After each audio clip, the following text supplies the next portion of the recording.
Hey, welcome to originaldaniel.com. Here to talk to you today about avoiding the use of or So perhaps you find yourself talking, likely in an improv situation, and you fill the space with the word um. Likely you're not even aware that you're doing it, but somebody else comes up to you and they say, "Hey, were you aware that you said the word um?"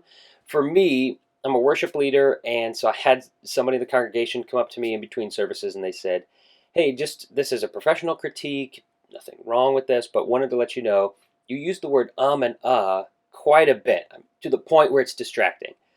So I was like, "Oh, wow. Thanks for that." But at the same time, he meant it from a good place, and so I received that from a good place. So when I'm worship leading from stage, I have started to become more aware of that. Like, he raised the awareness, and just by raising the awareness, I actually started catching it more. And by catching it more, I was able to predict when it was going to happen or fill those spaces with silence instead of the word um.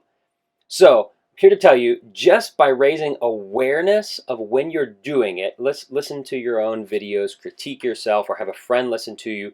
Just by being aware of that word, you can end up avoiding it by just saying, like, okay, I don't want to say that word. Don't use the word um, and you'll likely avoid it. The other thing, or two other things, would be, one is pace yourself. If you can slow yourself down, you can avoid that It's usually when you're trying to talk fast and you're running into the end of a sentence and then you run into the end of another sentence. And I'm not actually doing it, but theoretically I would have started filling it with ums or uhs.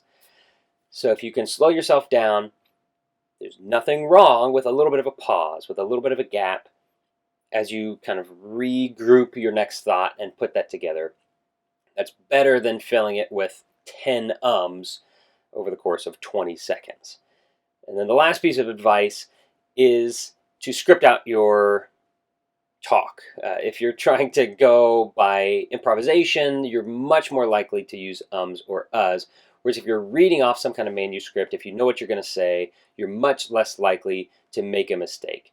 So there you go. There's some free advice for you. I'd love to connect with you if you would like to have some professional acting coaching. I can critique your YouTube channel, give you some advice on how to become a better speaker, how to find your voice.